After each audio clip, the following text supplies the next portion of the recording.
Assalamualaikum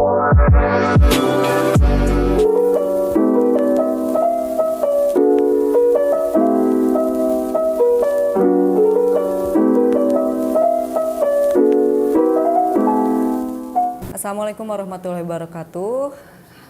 Halo Wanojers, senang sekali saya bersama geng Ramu sudah hadir lagi ke hadapan Anda di podcast kita Percakapan Dada Ramu dan Mara TV. Alhamdulillah saat ini saya sudah bersama dengan ada Teita dari geng Ramu dan juga ada bintang tamu spesial kita kali ini ada Ibu Ratu Ernalia Rosmawati, tapi nama pendeknya ada Teh Lilis. Teteh apa kabar? Assalamualaikum Teteh. Dan Wanojers, kebetulan tema kita hari ini nih Teh Ita, kita mau bahas tentang berubah itu indah Teh. Berubah itu indah temanya, dan di bulan yang suci ini alhamdulillah kita mau tanya jawab nih sama Teteh yang katanya saya sebutin dulu nih Teh Ita profilnya Teh Lilis ini. Boleh. Teh Lilis ini memiliki pemilik usaha yang sebetulnya biasa didominasi sama kaum Adam. Ya. Betul ya Teh ya? Bengkel. Ada Bu punya bengkel AC di Bandung. Cukup legend ya Teh? Ada kebetulan kita ada bengkel di Jalan Terusan Pasir Koja 172. Itu spesialis AC aja. Di sana. Jadi setiap hari ya saya ketemu dengan kaum Adam di sana. Mayoritas laki-laki ya? Laki-laki. Oke, dan kebetulan nih Teh Lilis ini meskipun namanya panjang banget ya, Teteh Ratu Ernalia Rosmawati, panggilannya hanya pengen Teh Lilis aja. Oh, kenapa tuh Bu? Kebetulan pada waktu dulu lahir, pas lagu Lilis Mujani meledak tuh. Tahun 62 ya. Oke. Gitu. Sehari-hari dipanggil nama bintang. Oh, nama artis. Kan, jadi semua sekeluarga akhirnya memanggil itu, tapi itu udah nyaman ya. Udah nyaman. Jadi akhirnya panggilannya ya, Teh Lilis aja. Dan kebetulan Teita Wanojers yang di rumah, Teh Lilis ini merupakan pembina dan pemimpin Majelis Zikir Asyifa. Gitu. Dengan gayanya Teteh, beliau pembina dan sekaligus pembimbing.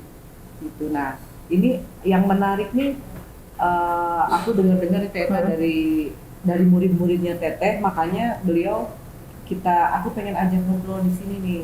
Nih Teh Lilis, aku juga penasaran tentang Teteh nih, kenapa Teh yang awalnya cara ngajak gitu. Kan Teteh ini kalau kesehariannya tuh beliau tuh asik, enakeun, yang ini mah ngajinya sama Teh Lilis mah beda gitu. Nah, cara ngajak yang tadi kan mungkin itu juga yang bisa jadi orang lebih nyaman ya gitu, karena pendekatannya mungkin lebih santai ya Bu. Iya. Tapi kepada apa ya, kita lihat dari nggak langsung setiap orang sama nggak. Kita lebih lihat dulu ini orang kita ajaknya harus bagaimana. Ada yang harus misalnya dikerasin, ada yang memang ada yang harus lembut banget. Jadi kita nggak bisa, karena dia punya kebiasaan masing-masing punya Berbeda ya Bu. Perbedaan. Jadi nggak bisa pukul rata ya Bu. Nggak bisa dari mulai sifat segala macam. Tapi yang lebih awal kita lebih lebih kepada diajak ke menjadi kolbu ya. Karena dekat dengan adanya kita menuju ke sana dulu, kita perlahan sedikit kita nanti dia akan menyadari walaupun perlahan ya. Lambat. Tapi kalau saya nerangin kayaknya kurang seru deh. Nah, karena kan nanti Teh, maaf aku potong. Teh Ita nih ada di kalangan murid-murid Teteh nih ada Teh kudu ngajak jalma gundul, tak itu dulu jawab pengen. Oh iya, gimana ya, itu Bu? Awalnya saya dulu kan punya guru juga ya, kebetulan Kiai Soleh Marzuki yang bertempat di Cikondewa. Nah beliau tuh pernah lagi tausiah, saya dengar begini. Lamun jadi kiai ulah ngarukur bisa maca Arab gundul, tapi kudu bisa maca jalma gundul. Saya tuh kan mikir, maksudnya apa gitu ya Bu? Tuh, apa orangnya gundul, apa orangnya botak, saya pikir begitu. Terus lamanya menyelami itu. jadi campur nih ngomong Sunda Indonesia. Nggak apa-apa Ibu. Akhirnya saya menyelami itu, lama-lama berketahuan. Ternyata orang yang gundul itu memang pengetahuan tentang agamanya kurang gitu. Jadi biasanya kalau orang kiai baca Arab pun pasti jelas bisa kan. Tapi kalau orang dalam gundul, ngapain sih kita sholat? Toh Tuhan juga gak kelihatan umpamanya kan. Nah itu yang harus kita ada pendekatannya lebih lebih enak lah. Umpamanya makanya kalau saya lagi kan nggak seru nih. Jadi pengalaman nih Bu, yang pengalaman yang lucu ataupun seru apa dengan jamaah Ibu, misalnya pendekatannya di majelis zikir? Oh, banyak itu sih. Ceritain Teh, itu kan maksudnya personal satu aja yang kayaknya sama Ibu tuh keinget terus nih, ini lucu nih, ataupun ini kayaknya Ibu ada yang lucu. Saya sebetulnya punya agak temen ya waktu itu. Saya suka mengajak ke area yang lebih baik kan. Waktu itu dia lagi ngelamun aja begini. Kenapa kamu ngelamun? Udah dengan perempuan apa laki-laki? Perempuan. Kenapa kamu ngelamun? Kamu dengan sholat deh. Sholat cok, tadi tuh kena sholat. Boga duit. dia tuh kalau mau sholat tuh kalau punya duit katanya gitu. Oke. Malah ada juga yang pergi ke Mekah, dia tuh saya alhamdulillah sampai dia akhirnya mau umroh kan, dia suaminya. Waduh alhamdulillah dia mau umroh gitu. Datang umroh saya tanya. Dapat apa? Kamu umroh enak. Sana maksudnya belanjanya, shoppingnya yang dia pikir. Tapi saya nggak mau lagi malah mau ke Mekah deh. Nah aku kita sholat wae. Nggak mau kesana karena sebut sholat terus. Iya, karena kalau di sana kan kita full ya, maksudnya 5 waktu itu kan ke masjid kan gitu ya Bu ya. Kamu mestinya kamu tuh bersyukur ada panggilan ilahi. Enggak, aku mau suruh sholat terus katanya. Tapi ya melalui pendekatan terus akhirnya yang tadinya dia kalau mau sholat nggak mau katanya, takut make upnya luntur katanya gitu. Nanti aja sholatnya malam aja sekalian di jama ya Bu, jamanya sampai isya. Di jama. Nah jadi pas udah suruh sholat nggak nanti kalau ini sholat zuhur asar nggak, ntar aja malam, jadi 17 rakaat sekaligus. Jadi mungkin mengajak sholat juga kan, kalau saya ada putra putri ya Bu ya, kan itu ekstra kita ya Bu ya, ngajak gitu. Ternyata sama orang yang berumur juga PR juga ya Bu. Iya. Nggak sulit juga mungkin ya. Iya sulit, tapi ya kita gimana nih letak. Jadi kita sesungguhnya harus lihat dulu pribadi orang itu. Jadi kapan nih kita bisa masuk gitu ya? Entah itu anak, entah itu teman ya, siapa aja, entah laki-laki atau perempuan. Ternyata memang yang sepertinya yang paling sulit itu anak. Iya, betul. Itu anak. Kalau sama teman dan mungkin bisa. Tapi yang paling sulit itu kan anak. Iya. Bagaimana anak harus istilahnya untuk meyakini kalau Allah itu Maha Pengasih lagi Maha Penyayang. Nah kan Teh sekarang nih lagi jadi nyambung nih kayak ya sama juga. Itu Pak Balio Teh mau ambu mau teteh jadi Pak Balio. Ya, karena nama saya tuh dari mulai alumni SMP, SMA. Jadi di SMP namanya Mamblor di SMP. Karena landian teman-teman di SMA landiannya Jadi di komunitas ambu ya gitu. Jadi sebetulnya kita nggak ngelandi sendiri, mereka aja yang. Jadi ada nama julukan gitu Teh. Jadi gini Teh. Kan sekarang tuh lagi musim ya kita ya tentang anak-anak tuh yang ya punten ya, saya pribadi juga kan ada anak-anak gitu. Ada tips dulu nih, pengen nanya tips dulu deh Teh, mengajak anak untuk percaya bahwa doa itu penting gitu Teh. Nah itu karena penting ya doa itu ya. Oh iya. Bahwa doa itu penting. Nah kiat-kiatnya menurut Teh gimana tuh Teh? Biasanya kalau saya untuk anak caranya itu sebetulnya ibu lebih dominan ya. Karena cara menenangkan ke anak kan kita tahu nih posisi anak lagi enak nih. Iya, lebih sering di Misalnya, rumah mungkin ya Bu ya. Kita di lebih rumah. sering bersama Dia ya. sukanya ngopi atau dia sukanya makan steak apa, nah kita ajak makan steak atau makan minum kopi, dia sukanya apa deh. Nah sambil kita berdua nih, kan misalnya kita punya anaknya 3 nih, siapa nih yang lagi umpamanya lagi keimanannya lagi Turun gitu ya Bu. turun lagi tidak bagus gitu kan, kayak gini itu kan udah berdoa tapi kenapa nggak hasil. Iya. Nah itu kebanyakannya seperti iya, iya. itu. Akhirnya udah kita bawa ngopi deh. Nah tapi sebagai ngopi itu kita pendekatan dari apa, kita contohkan contoh-contoh yang memang apa namanya, kalau anak-anak sekarang itu harus nyata. Iya. Nggak bisa, kalau dulu kita kan kalau sama orang tua dulu jangan tuh pamali, Iya. cukup begitu. Karena kita dulu kurang kritis mungkin Bu. Anak-anak sekarang kan kritis ya. Nah kalau anak sekarang kan harus ini gimana? Nah tapi kalau kita contohin, misalnya kalau kita melakukan ini hasilnya kan begini, contoh si A, contoh si B. Oke. Gitu. Jadi yang dia pernah tahu. Gitu. Kejadian seperti itu bagaimana?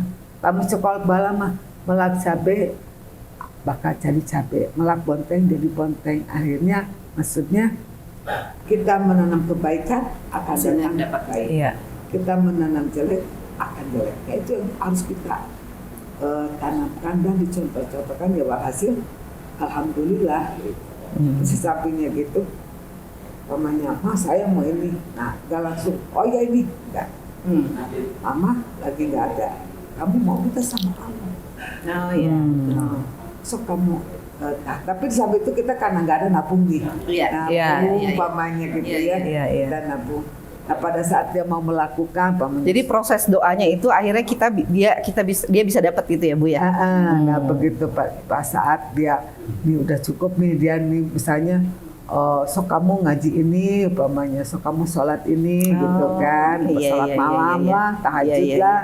Nah begitu umpamanya dia seberapa lama mah, umpamanya seminggu. Iya. Nah pada seminggu itu kita nabung umpamanya. Nah Iya, betul, pura-pura betul. siapa aja yang. Jadi oh ya awalnya dari situ dulu. Iya, iya. Lama-lama setelah dia yakin, oh ternyata bener nih omongan kita nih. Pertamanya kita pakai itu dulu. Oh, Strateginya ya. Strateginya. Strategi ya Bu. Ya, jadi kita jadi orang tua harus pinter-pinter ya Bu. Oh iya, kita harus pandai-pandai. Iya betul. Oke gini Teta, kan topik kita kali ini tuh berubah itu indah kan. Oke. Ada bahasa hijrah ya, sekarang tuh lagi dikit-dikit Hijrah, iya. Dikit-dikit hijrah di sosmed dimanapun. Ini Teteh mau ada pesan-pesan nggak nih tentang hijrah ini Teh? Hijrah itu seperti apa sih Bu? Gitu. Kalau hijrah mah seperti orang tahu lah, hampir tahu semua orang. Hijrah dari tempat yang ini ke tempat yang ini. Ya, berpindah Ya. kan kurang lebih gitu ya Bu? Ya kurang lebihnya. Kan kalau saya terangin itu kurang seru ya, karena saya ini malah yang saya ajak lah gitu ya. Saya ajak ke arah yang lebih baik kan. Kalau diterangin dari pelakunya kan lebih enak. Oke, Betul, boleh berarti betul. ada yang mau ada murid Teteh ya? Ada satu Yang di mau sini. diajak untuk ngobrol bareng kita ya? Iya. Gini. Oh, oke. Ternyata gitu, jadi Boleh. langsung dari narasumbernya. Pelaku ya yang udah mengalami ya gitu ya Bu kalau ya. kita yang nerangin kan kita yang punya pelakunya. Oke. Tapi kalau yang diajakin sama kita itu yang lebih seru kan. Kalau Mangga, di- mangga. kayak testimoni. Mangga Teh. Dan Coba Nuni, gimana? mangga. Siapa nih? Oh Teh Nuni. Nih Wanojers kita ada muridnya Teteh. Coba di mangga kursi di candak. Aduh, punten Teh Nuni jantan nyandaknya. Kira itu. Ini coba boleh dipakai, mangga. Jadi Wanojers, alhamdulillah Teh Lilis Ambu Lilis ini bawa anak muridnya ya tentang bahasan hijrah. Nah, kira-kira sok aku mangga Teh Nuni bisa dijelaskan nih selama bergabung sama Teteh nih. Iya. Sebelum saya masuk ke Asifa sih sebenarnya saya ada beberapa majelis juga yang saya masuk ya. Cuman ada keunikan di sini punten Teh Nuni kayaknya rada dikeatasin gitu. Boleh dibantu? Punten. Punten Teh Lilis izin nih. Nah, sok cobian. Jadi untuk hijrah, kata hijrah di majelis Asifa sini saya melihat di sini dari segi sifat ya. Teteh sendiri saya mengikuti Teteh dari awal gitu. Teteh mengajarkan saya yang tadinya, karena yang merasakan gini, yang tadinya saya sholatnya bolong, tapi saya nggak ya Teteh kemana-mana belum kena, sampai Teteh itu panik kalau kena ketinggalan itu sampai aduh. Akhirnya kan saya ke bawah nih. Mau nggak mau teteh tapi nggak kerasa gitu teteh ngajarin ini gitu ya. Terus teteh ngajarin kebaikan kayak misalkan kita setiap ada satu hari Senin ya kita ngadain tawasul, kita tuh dijamu makan gitu ya. Jadi kita kan mengajarkannya di sini tembakannya ke kebaikan ya, tidak pelit. Nah gitu kan. Ya akhirnya kan saya juga oh iya ya, berarti saya juga harus tidak pelit sama orang. Dan tetehnya juga ngajarinnya gitu, tidak pelit. Terus yang tadinya saya emosionalan, saya melihat seorang teteh sosok di mata saya sendiri ketika dia ada satu momen di mana dia dimarahin orang, tapi punten ya mungkin ada satu kondisi situasi yang mungkin saya nggak akan sanggup. Nah, teteh diem, saya harus bisa kayak teteh, bisa menahan emosi. Jadi di sini tembakan hijrahnya ke sifat. Pindah gitu, berpindahnya sifat dari yang tadinya saya bolong sholat jadi rajin sholat, yang tadinya saya pemarah jadi saya jadi bisa meluluhkan amarah saya, yang tadinya saya pelit mungkin jadi saya lebih Bisa berbagi, ada perubahan tadi berbagi. Di sini tambahkannya seperti itu. Mungkin teteh ya dari saya banyak banget perubahan setelah saya masuk ke Asifah ini dari sifatnya.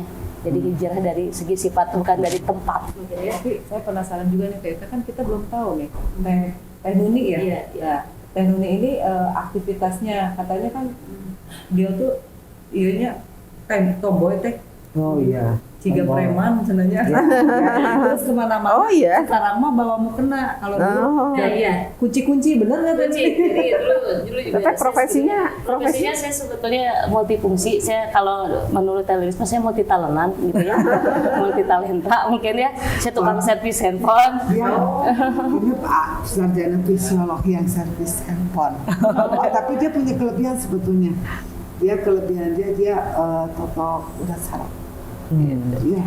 Jadi Banyak Terapi yang gitu, saya terapi gitu, saya terapi. terapis juga ya Teh Nuni. jadi- Biasanya kunci-kuncinya Nah, bahan jadi lama. di dalam tas biasanya itu saya obeng minyak gitu kan, minyak buat ngurut kan. Nah sekarang ada tambahan mukena.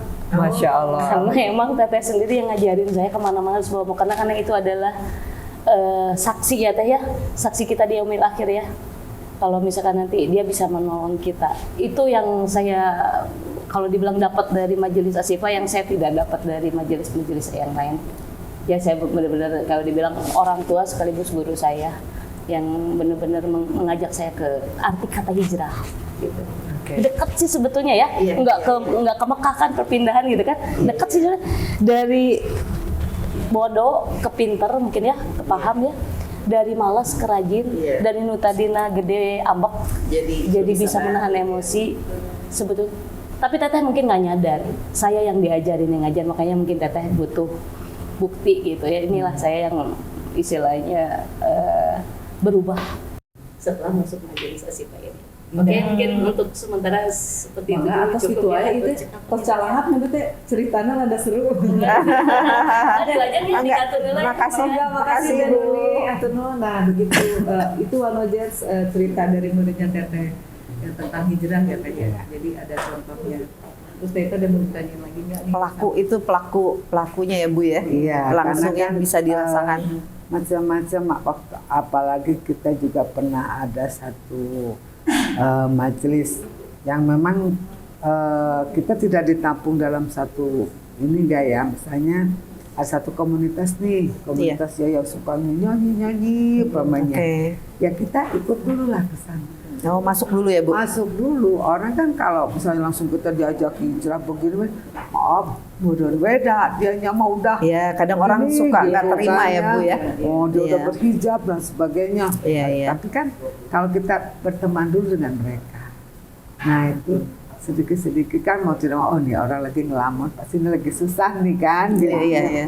Kenapa kamu susah? Nah, di situ kita masukin sedikit-sedikit. Akhirnya startnya dari sana nih siapa nih satu memang kita memerlukan sabar waktu kan kita, tapi ya saya berpikirnya kita membuat satu kebaikan pasti akan berlipat ganda dari Allah. Kita tidak mengharap dari manusia, ya. Kita mengharapkan hanya pahala dari Allah. Akhirnya saya nggak bisa ngaji, nggak usah ngapain mesti ngaji. Nah kan awalnya gitu dulu. Iya. Ngapain mesti ngaji? Terus gimana dong? Ya udah kita kasih masukan. Akhirnya satu terkumpul waktu itu kurang lebih 20 orang. Itu komunitas ada memang macam-macam ya. Ada yang masih suka minum. Nah, itu yang paling berat tuh yang seperti itu. Sepertinya kita butuh trik khusus ya. Ngajar anak TK lah. Iya. Kalau anak TK kan itu satu suruh duduk, satu keluar. Nah itu kita lebih berat di sana ya. Tapi dengan ini waktu. Iya. Satu persatu alhamdulillah dari mulai mereka mengaji sampai sekarang mereka sudah pada hatam. Alhamdulillah. Walaupun pada waktu saya awal, karena saya merasa juga saya masih banyak kekurangan lah untuk dalam hal agamanya. Sebetulnya saya tuh kenapa saya mengajak lebih kepada sifat dulu ya, karena saya merasa saya tuh dulu tidak pernah kalaupun di pesantren saya main aja kerjanya tuh bukannya ngaji gitu kan. Oh iya benar, jadi penasaran kan cerita basic agama teteh gitu. Cuma kalau agama teteh pendidikannya sih sebetulnya kalau dari keluarga pesantren. Keluarga pesantren ya. Terus kalau mama dari Tasik Pamijahan, kalau bapak dari Banten. Jadi memang kita dari kecil udah ditempa kepada ajaran-ajaran ya. Jadi terus kita terus mama tuh kalau sekarang tuh manage kolbu ya, mungkin seperti halnya Agim lah. Jadi kita dari kecil tuh udah di manage kolbu sama mama. Gitu. Jadi kita kemana-kemana juga akhirnya ya terbawa lah nasihat. Itu tadi cerita itu. Jadi seorang ibu yang suka cerita terus. Bu, kalau saya boleh tanya, manage kolbu itu lebih ke apa ya Bu? Lebih ke hati kita. Jadi kita kalau manage kolbu, jadi kita kalau melakukan apa-apa itu tadi yang saya bilang ke anakku, memelak cabai jadi cabai, memelak terong itu lebih ke arah sana. Jadi kita kalau mau melakukan apa-apa teh takutlah. Saya dari kecil kan dari tempat seperti itu. Jadi sebetulnya ilmu yang saya dapat lebih kepada mama. Gitu. Dari ibu berarti ya? Dari ibu ya. Kalau dari mama keluarga pesantren dari ibu banyak lah. Ya saya kalau mau ke pesantren bukannya belajar, cuman ini aja. Aduh Masya Allah ya ceritanya teh. Tapi saya penasaran nih Teh Ita. Ini buat Tonajas juga yang di rumah. Ini kan kebetulan tentang perempuan bekerja ini agak ini dikit tapi nggak apa-apa ya Teh. Yeah. Butuh ilmu juga tentang perempuan yang bekerja Teh. Kan kadang ada suaminya yang di rumah, si perempuannya istrinya tuh dari pagi diisuk jedur nepikeun ka malam gitu, itu baru pulang. Nah, itu gimana ada Bu, pesan-pesan sudut gitu. pandang atau enggak sudut pandang Ibu mengenai perempuan yang bekerja? Ya kalau sudut pandang saya sih ya, kalau perempuannya bekerja ya memang kalau menurut ajaran Islam lebih baik di rumah perempuan ya. Tapi kan ada kalau sekarang ada hal-hal yang memang kita harusnya jadi tetap bekerja karena kan, kemajuan zaman itu ya. Jadi ya istilahnya kalau apa yang kita lakukan satu hal aja. Yang penting niat kita ikhlas. Dah. Karena kalau misalnya seorang istri yang memang dia untuk bela keluarga, umpamanya karena memang ketidakmampuan suami, umpamanya untuk bekerja atau sakit atau bagaimana, atau dia mungkin sudah berusaha cari kerja tapi memang tidak dapat, rezekinya belum ada ya Bu belum ya? ada, mungkin yang terpaksa nih istrinya. Ya kalau kita berpegang ke situ sih sebetulnya kita ngasih nafkah sama suami kan itu berlipat ganda pahalanya. Jadi kita bersedekah kepada suami. Nah ini yang kebalikannya, istri yang di rumah nih, apa nih kira-kira kiat-kiat buat istri-istri yang di rumah yang suaminya bekerja. Nah dari Teteh ini ada kalau yang istrinya di rumah tuh lebih baik kalau yang suaminya kerja sibuk gitu. Menghilangkan ini Bu, pikiran-pikiran negatif tentang suami, karena dia lebih banyak di rumah kan Bu, nggak tahu aktivitasnya. Kan kalau kerjaan kita di rumah yang nggak kelihatan gitu ya Bu. Sebenarnya sibuk, tapi kan nggak kelihatan ya. Waktu tuh lewat kan gitu lewat. Terkadang banyaknya tuh kan kita jadinya punya pikiran yang agak kurang baik nih sama suami, negatif thinking gitu ya Bu ya. Karena suami di luar, kita hanya di rumah aja ngurusin urusan rumah yang nggak beres-beres gitu loh Bu. Kira-kira gimana tuh kiat-kiatnya biar kita nggak punya pikiran yang negatif sama suami? Ya kan kalau yang namanya godaan setan kan lebih dahsyat Iya, ya. dari mana aja ya, Bu? Nah, jadi hanya pikiran yang kita kemana-mana itu kan dari godaan-godaan seperti itu. Betul. Jadi seperti lihat-lihat gini, kalau misalnya pas suami kerja, pagi nih berangkat nih, nah kita tuh lebih baik masuk ke sholat, berzikir. Karena apa? Yang namanya yang punya makhluk itu kan hanya Allah. Anu ngabulak balikan hati Allah. Ya kita karena Berserah ya Bu. berserah diri, kita emang bisa misalnya memudah gitu kemana, suami itu kemana, capek, teleponan terus gak ada nyamannya gitu Iya, kita betul, kan. betul. Tapi kalau misalnya kita sudah hanya Allah yang punya dia, ya kita pasrahkan lagi. Yaitu yang paling susah itu adalah ikhlas. Karena mencekolot macinanon namun menang ikhlas teh eta sama dengan menang perang Badar. Ikhlas tuh. Sering diucap tapi susah kali ya Bu. Tah, Bu, gua bari urang mah Iya, ngomong saya udah ikhlas teh, gitu ya. Tapi prakna teh hese cenah teh. Iya iya iya. Jadi gitu teh bonoders ya yang di rumah ikhlas ya teh ya. Jadi pada saat yang suaminya sibuk bekerja doain kita di rumah. Iya. Bukan suami pergi luak lieu aya teh. Iya, sama. Ikutan pergi juga gitu. Sampai pergi kita pergi ya. Suami sebelum pulang kita udah pulang.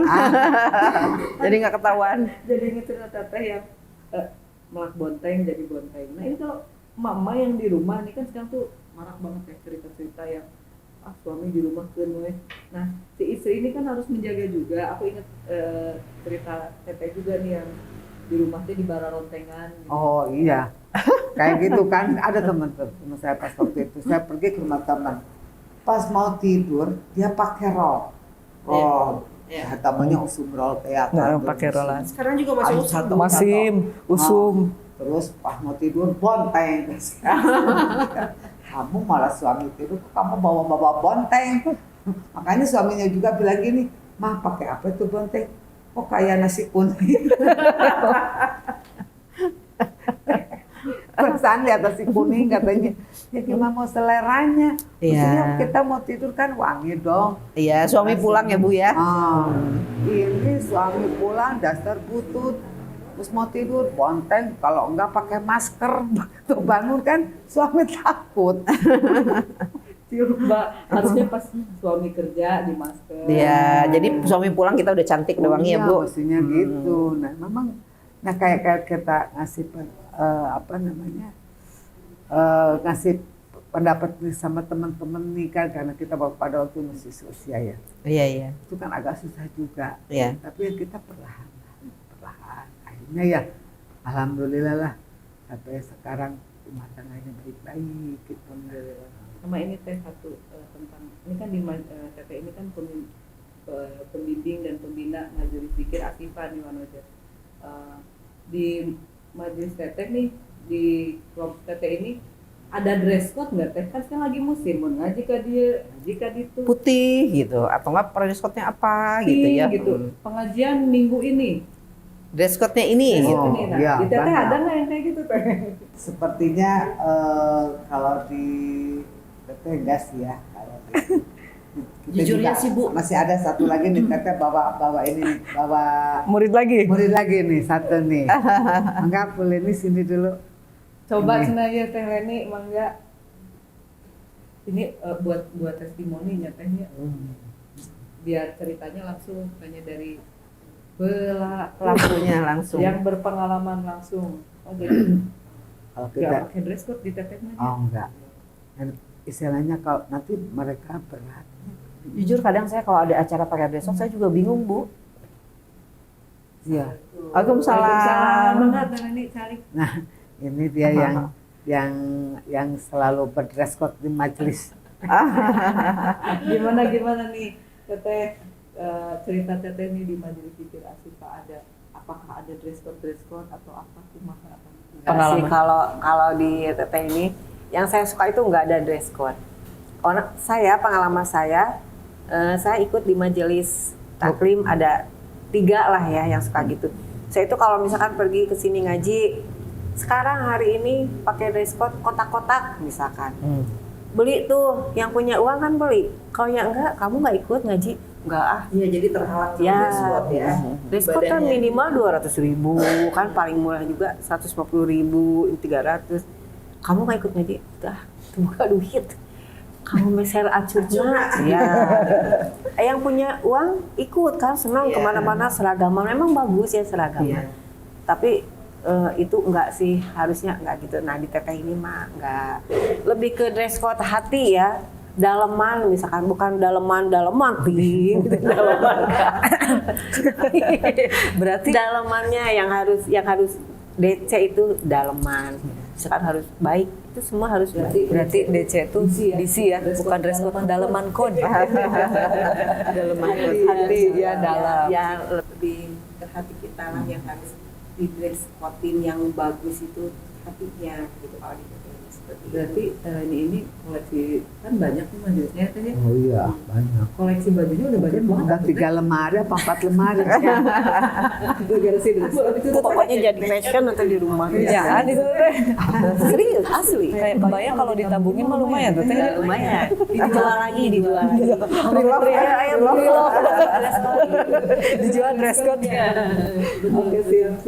Teteh seru juga ya cerita tuh, berarti Teta nggak seru juga. Jadi DC teh Ibu Beno kan DC ya. Iya. Daleman code. Iya benar. Hati ya teh yang penting ya. Hati-hati. Kalau Berarti nggak C atau teh digentosnya hati, kode hati. Kode hati. Oke, siap Teh Leni ya.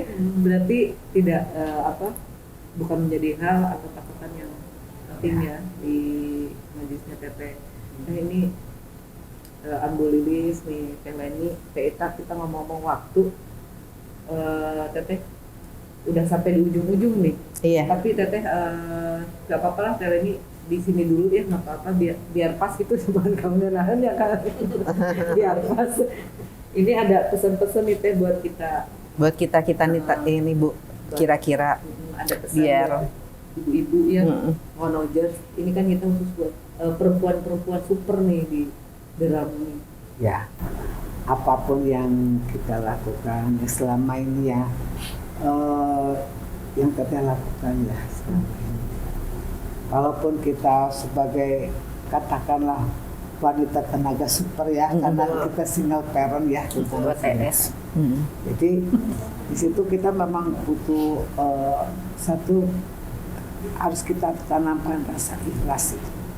Karena dengan keikhlasan itu yang sudah saya rasakan, banyak sekali pertolongan-pertolongan yang tidak kita duga. Pertama pertolongan itu disangka. Ya kita kira ya. Kalau itu yang selama saya jalani hidup selama sampai sekarang ini, jadi yang yang sangat luar biasa itu ikhlas. Memang kita susah, tapi kita sadari itu pertolongan itu lebih cepat. Itu yang satu kiat, tapi itu yang sangat luar biasa. Ya, mudah-mudahan saya juga bisa menjalankannya, karena kalau hanya bicara kan gampang, tapi kita sebagai pelakunya itu yang sangat susah itu. Karena dengan kita menekan rasa emosi, rasa duniawi yang banyak itu ini gitu. Gitu. Tapi kalau kita lebih ikhlas itu, nanti kita begitu kita melewati fase itu akan datang ketenangan. Kita yakin sama Allah, itu yang sudah saya rasakan. Hanya itu. Jadi gitu Bu Popi, ikhlas. Baiklah. Jadi asa sedih. Ada pengakuan Teh di hati. Nah satu lagi Teh, ini kan ada yang pernah saya dengar juga ya, kayak berteman nih. Kita juga jujur ya, di drama ini kan kita gabung ya. Ya ada beberapa, berlima kita Bu. Kita ada berlima. Nah ada pesan Teteh untuk ada teman dalam kebaikan itu Teh. Teman dalam kebaikan itu menurut Teteh itu gimana? Kalau teman yang dalam kebaikan itu istilahnya kita kalau saling mengingatkan satu sama lain, saling mengingatkan dan harus mau menerima. Kebanyakan orang yang kebanyakan kan nggak mau terima. Tapi seiring dengan waktu, tapi kalau misalnya kita nih yang lebih, misalnya kita lebih kalau dari segi ikhlas dan sabar kita lebih umpamanya nih, ya udah kita yang ngasih masukan karena kan katanya sih menurut keterangan kan teman itu nanti akan memberikan juga Membawa ke surga, bisa mengajak ke surga. Bisa mengajak ke surga teman yang baik itu. Dulu saya pernah dengar di SQ. Pertamanya saya nggak ngerti. Helakeun akhirat dunia nggak diurus. Naon sih itu kan ya, nggak ngerti kan kita apa itu. Saya pikir-pikir itu saya sendiri apa itu. Dahuluin ibadah dunianya kamu urus, tapi kalau kamu ngeduluin dunianya pemahamannya gitu lah istilahnya gitu. Saya pikir-pikir lama-lama berketemu kiai apa kerjanya, kiai itu apa, coba pagi-pagi bangun dia ngajar santrinya ya, berzikir, baca Quran. Nanti jam 9 datang tamu dengan keriduannya, keikhlasannya, memberikan rezeki. Itu siapa yang membuat begitu? Allah. Iya. Tapi gak sedikit orang pagi-pagi sudah bangun bawa pacu lah, bawa komputer lah, bawa apa, pulang gak dapat duit. Belum, katanya nanti baru cairnya minggu depan. Tapi yang namanya kayak coba apa kejadian? Ada kayak yang bawa apa gitu, kerja sebagai apa, kontrak hanya dengan dia beribadah ke Allah. Itu yang jadi kiat itu. Jadi saling mengingatkan. Oke. Jangan saling merkedong. Kenapa jadi terharu ya? Jangan saling berkedong karena jujur aja ya, mudah-mudahan kita juga terus berteman ya Teh. Iya, amin. Karena kan kalau misalnya kita berteman itu kan beda ya Bu karakternya. Beda, kan. Latar belakang pendidikan kita beda, latar belakang keluarganya juga beda kan gitu. Jadi mungkin agak sulit sebetulnya kan. Jadi memang salah satunya itu saling mengingatkan. Kitanya yang lebih salah satu naik kita. Oke Teteh, ini pembicaraannya ini kayak agak dalam gitu ya Wanojers. Teh mungkin terakhir nih kita kan jarang-jarang ya. Mungkin ada kita Teteh doa deh buat Wanojers, buat Deramu juga dan buat Mara TV. Boleh nggak kita Teteh yang bikin doa nih sebelum kita tutup podcast kita kali ini? Semangat Teteh. Kalau kata Ustadz Agus Somad itu, doa itu satu tapi kita dapat 10 kebaikan. Oke. Itu yang selalu saya baca ya. Mudah-mudahan menjadi satu kebaikan untuk kita semua. Menjadikan Radio Mara ini tambah sukses, tambah lancar segalanya tanpa ada halangan apapun. A'udzubillahi minasyaitonirrajim. Bismillahirrahmanirrahim.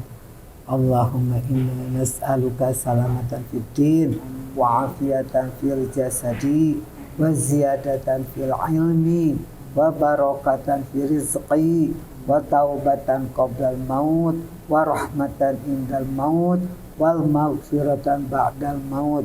Allahumma hawin alaina fi syakaratil maut kita minan nar wal afwan dari hisab. Rabbana la tuzigh qulubana ba'da idh hadaitana wa hab lana min ladunka rahmatan innaka antal wahhab. Rabbana hab lana min azwajina wa dzurriyyatina qurrata a'yun waj'alna lil muttaqina imama.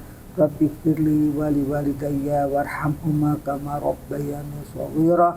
Rabbana atina fid dunya hasanah wa fil akhirati hasanah wa qina adzabannar.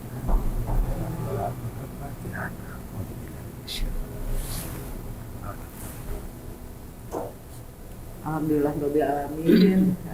Teh Lilis, hatur nuhun, terima kasih banyak. Terima kasih waktunya. Terima kasih waktunya sudah hadir di podcast Percakapan Dada, dan mungkin kita udah sampai di ujung acara nih Wanojers. Sekali lagi Teteh terima kasih, Teleni hatur nuhun. Saya dan juga Teh Ita pamit. Kita sampai jumpa lagi di episode Percakapan Dada antara Deramu dan Kerjasama Ramu dan Mara TV. Sampai jumpa Wanojers.